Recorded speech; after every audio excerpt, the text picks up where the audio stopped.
going on, guys? My name is Zed and welcome to this video. This is last week I watched number 11 and I'm pretty excited about this week of movies. I'm just going to sit back, relax, and talk, and I try to make this as quick as possible, but I ramble a lot, so it's going to be next to impossible. But without any further ado, let's get started with the Lego Movie 2, the second part. So, back when the first Lego Movie came out, I went and saw it in theaters, and I really enjoyed it. I thought it was a fun time. I own it back there. I own the Lego Batman movie. I like the Lego movies, but at the beginning of the year, I went back and I watched the Lego Movie, and though it's still enjoyable, I feel like it's starting to run its course with me. I feel like I've seen it so many times, and I'm starting to kind of get annoyed by it, maybe? I don't really know. I'm just kind of losing that same enthusiasm for the movie. But I decided that I really wanted to watch the second part, so I think it was recently put on Prime, or I don't know where it was put on, but I watched it and I enjoyed it. It's unfortunate that it didn't do very well at the box office. I think it barely broke even, and maybe made an extra, a little bit of pocket money, but I feel like the Lego Movie really was, really was a great jump-off point. And then the Lego Batman movie was just so incredible and so much fun, and I still really enjoy that one. I don't know. I thought it was a good premise. I thought it was somewhat funny, though I hated the Raptor characters in Part 2. They just were not funny whatsoever. And I knew they were trying to go for, with the character of, I think his name was Rex, they were going for more of a Chris Pratt stereotype for his role in like Jurassic World and yada yada yada, and they were kind of referencing a lot of his career moves with Guardians of the Galaxy and such like that. But the Raptors were just not funny. They were really bad. The thing that I will applaud the Lego Movie Part 2 for doing is opening up on this dystopian wasteland, Mad Max style world. I really like that. So overall, will I watch a third Lego Movie? Sure, I don't see why not. But I feel like it's slowly kind of running its course with me, story-wise, but it's still beautiful to look at. And that's why I gave the Lego Movie Part 2 3.5 out of 5 stars. And then, shocking turn of events, I watched a movie called Killer Joe. And this movie stars Matthew McConaughey, and from start to finish, you are uncomfortable, you are angry, you are scared. Matthew McConaughey, the last 15 to 20 minutes proved to me that he could play a character like the Joker in a very maniacal, very just scary through and through. Had me very on edge, and it's just the character of Dottie, who I really liked in that movie. I thought she was a really great character. You are very sympathetic towards her. She obviously has some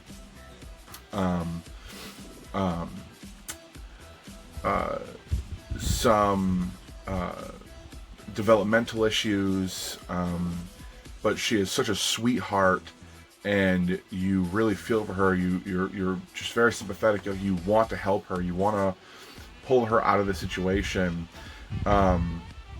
She's just entirely way too innocent to be in that environment.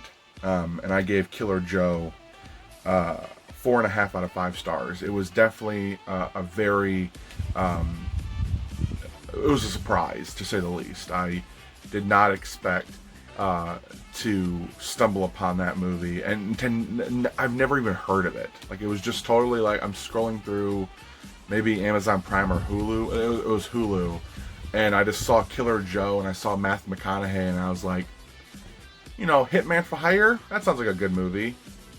Holy shit! I'm thankful I wasn't eating chicken that night. And then I watched Early Man.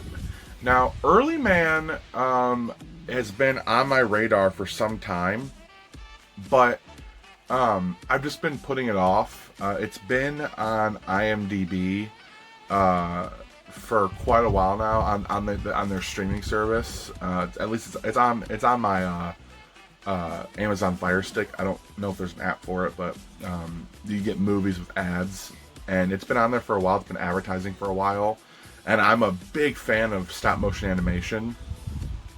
Movies like Fantastic Mr. Fox, Paranorman, Coraline, Isle of Dogs. I love these movies. And though I didn't hate the movie, it definitely wasn't as entertaining as I expected it to be. With actors like Eddie Redmayne, who I fucking love, and Macy Williams, who I'm vaguely familiar with. Like, I know she's obviously on Game of Thrones and supposed to be in the New Mutants, but I'm vaguely familiar with her. I thought it'd be a good time. And Macy Williams' character, I think, was probably the best part of the movie. Though I do like Tom Hiddleston's character, who was the I don't know. He was a person of power. I don't know if he was like a king or I don't know exactly what he was. I don't remember, but he was pretty good. But overall, it's beautiful to look at. There were some decent jokes, but overall, it felt very generic. The premise of it, a bunch of cavemen playing football or soccer, is interesting. And I think the last half is fairly well done, pretty well done, but I feel like it almost could have been better at like a half hour short. I think it would have done better. And that's why I gave Early Man 3 out of 5 stars. And then, you know what? I told myself, Zed, you gotta stop being afraid of subtitles. I live in a household where every TV has subtitles on it. And I should feel comfortable enough to watch foreign movies and not be worried about the barrier of language. And, listening to interviews from the director of Parasite and hearing that stressed from him, many times, I'm like, you know what? I need to stop letting language be a barrier for my love of movies. So I watched a movie called Train to Busan, which is a Korean horror movie, and it's a zombie flick. So a train that is leaving from someplace and going to Busan basically has a zombie outbreak that happens on this train. And the whole world is having the zombie outbreak, and they can't stop anywhere. So these passengers are stuck on this fast-moving train in these small quarters with zombies. And it's such a fucking great movie. I'm telling you, it's probably my favorite zombie movie I've ever watched.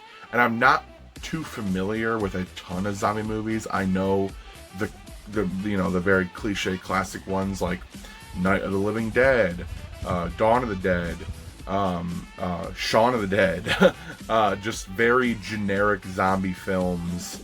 28 weeks later, 28 days later, whatever. I'm familiar with these movies and I enjoy them, but this movie just felt different. The zombies were genuinely really terrifying. The way they design their zombies, the way that they transform, the way that they act and their manner, it was very eerie, and I loved the interactions between the different characters, and I was finally introduced to I can pronounce his first name Ma, and then his last name is Dong Seok. Yep, You heard me right. I just called him my dong suck.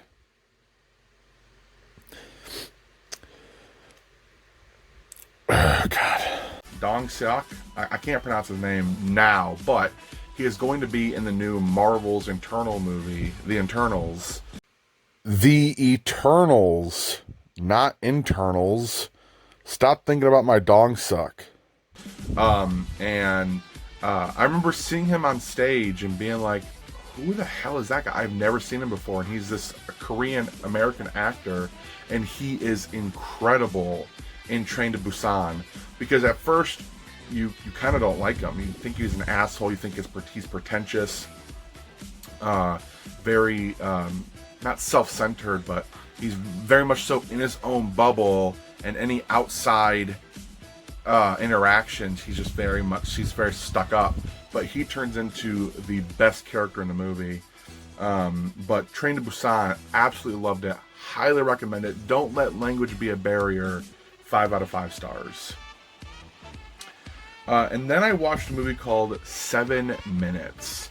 And basically, I was taking a break from Stream because my phone needed an update. And I decided to pop on a movie. And the way my internet works and the way everything around me works, it's super slow. I'm super slow. My devices are super slow. So I knew I was going to get like a half hour, 45 minutes off of Stream. So I wanted something short to watch or to get into. So I chose 7 Minutes, which is basically, it's a movie about these three men who are performing a bank robbery, and the plan is to get in and out under 7 minutes. And obviously things don't go to plan. This movie felt very Tarantino-esque to me, but just wasn't good. Like, the movie is told out of order, so it's not a linear story. It takes a bunch, it kind of introduces each character individually.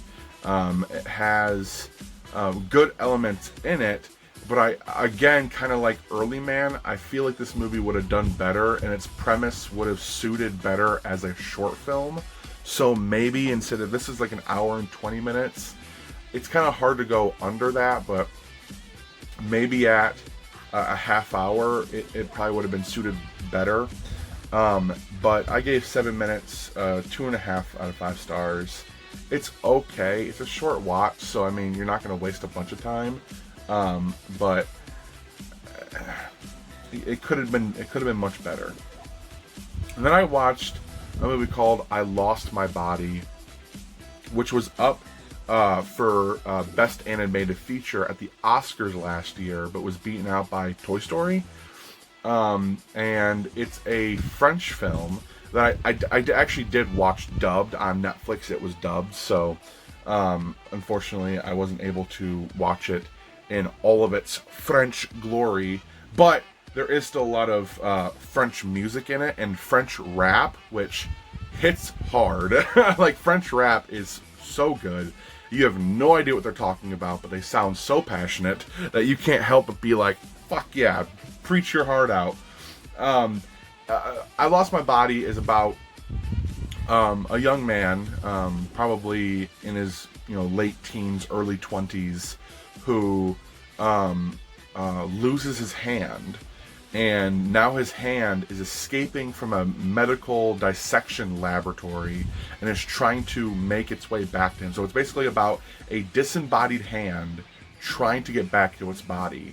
And then you kind of learn more about the young man and his relationships and his upbringing, and it's overall just a very cute story, and it's very enjoyable. Stylistically, very minimal frames in its animation, so sometimes something will be very fluid, and then other times it will be very choppy, but it's so stylized and so beautiful, and the music and the atmosphere and the characters are just so compelling that it just brings together a world that I've never seen before and that I really enjoyed. And I gave I Lost My Body 5 out of 5 stars. again, I really enjoyed that one, and it's actually a short watch. It's not gonna it's you don't know Morse code. Stop. Set you back much time. It's probably like an hour and a half again. And then my last foreign film for the week, which I'm so glad even though I lost my body, was dubbed. I'm so glad that I'm opening myself up to these movies now, because I've heard of so many great foreign films that I've just never had the confidence to watch. Being truthful, I've never felt confident enough to, in my reading skill, I guess, to be able to watch movies. But I proved myself that, at first, you're kind of like trying to catch up, but after a while, it becomes so natural to read and then look. I don't know. A 12-year night. So in Uruguay, back in the late 50s, early 60s, there were a lot of political uprisings and battles between the public and the government, and some laws were passed, and a lot of these political they called them guerrillas. These people who were trying to stand against the government, who were trying to protest against the government, were imprisoned, and this is their story.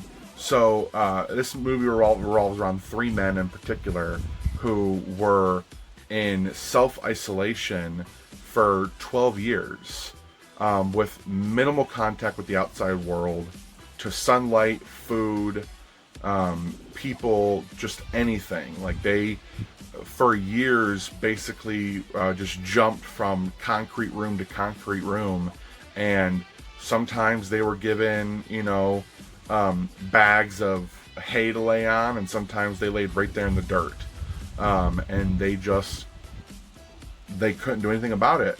And it's such a powerful film, because you kind of come to learn that these men move on, or go on to become these huge public figures, and one of the men becomes the president of the country that imprisoned him for 12 years. It took 12 years of his life away.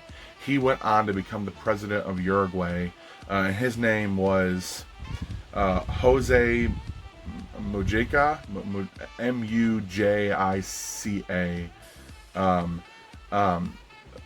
Incredible story. Another one of them becomes like a politician and a senator, and the third guy, I don't exactly remember what he becomes, but they all go on to live these lives of correcting all the wrongs that their country put them through and put their people through. Very powerful story.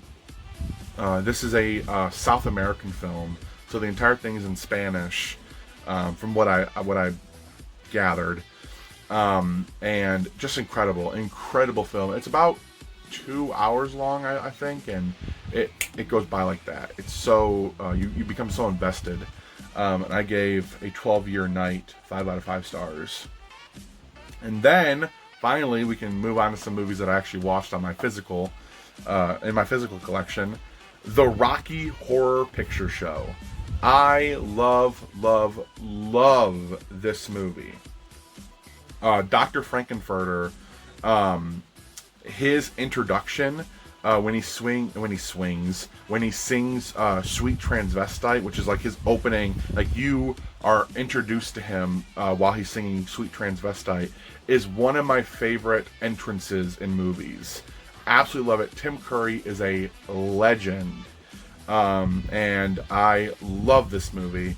I gave it, spoiler alert, I gave it 4.5 out of 5 stars, for the mere fact that, for some reason, I don't feel like I've watched this movie a couple of times. I feel like this is the first time I wasn't able to fully understand what the words of the songs were. And it was almost as if they were speaking a different language and I just couldn't understand them. And my buddy was like, "Why don't you just put subtitles on?" And I'm like, "It's actually fucking good. That's actually a fair question. Why didn't I put subtitles on?" But overall, really enjoyable. Love the cast. Love the music. The ones that I could actually hear, which mostly the ones that I can understand the most were Tim Curry's songs, because he's such um, uh, a strong voice, and he talks very clearly. The music in his songs aren't so. I think that's the problem. The music was so powering the words. I don't feel like it was the actor's fault, but the music was just so fucking loud. Yeah, and actually, while watching this movie, I don't really do this very often, but I was so invested in, and I was so in love with the premise of this movie, that I kind of started casting my own version of it in my head. And I basically I casted Dr. Frankenfurter, Janet, what was the guy's name? Janet, Rocky Horror, and Brad.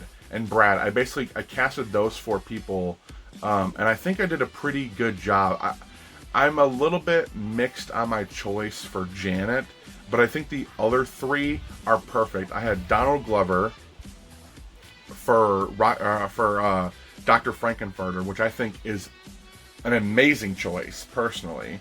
I had Robert Pattinson for Brad, Madison Petsch for what's her name, Janet, and then Zac Efron for Rocky Horror. I think that's actually a pretty damn good cast. I know they remade, continued on Rocky Horror in 2016, when they had Laverne Cox take over the role of Dr. Frankenfurter. But I think I have something going here. I think that's a pretty good cast. And then last but not least, definitely not least, I watched Capote, which has been on my watch list for the longest time. And basically, I'm obsessed with this online video series where a dialect coach breaks down different dialects and voices and stuff for movies. And there's a series he does, and they talked about Philip Seymour Hoffman as Capote and how perfect he was. And I've just been, there's like one scene in this movie where he's sitting at a kitchen table and he's discussing his mother's passing, and I was just so intrigued by whoever this man was.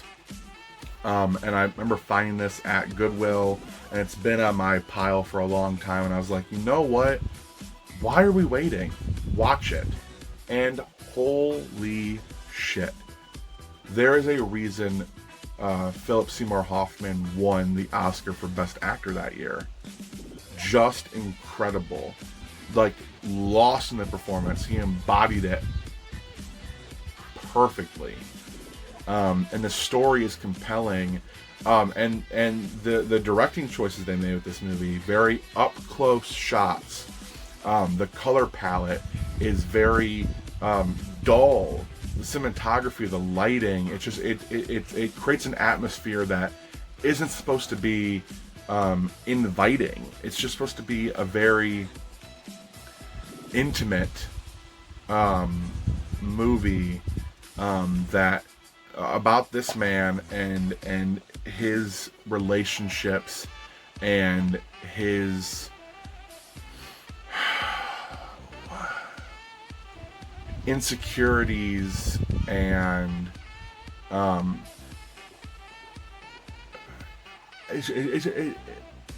in 1959, 2 men entered a home in Kansas and murdered in cold blood a family of 4, 2 kids and a husband and wife. And Capote just becomes so enamored with this story and he spends 5 years getting to know every single detail he can to write his perfect book. And that book is called In Cold Blood, and it's such a, I don't know, it's a captivating story, and I absolutely loved it. I wish I could get into more detail with it, but I feel like I did that with my mom. I actually called up my mom. While recording this, today is my dad's birthday, and my dad passed away last year.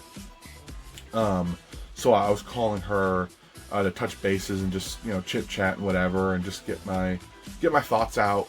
And I ended up talking to her about this movie, and I ended up kind of like just giving her like scene by scene what happened, and I feel like you should experience it for yourself because it is that damn good.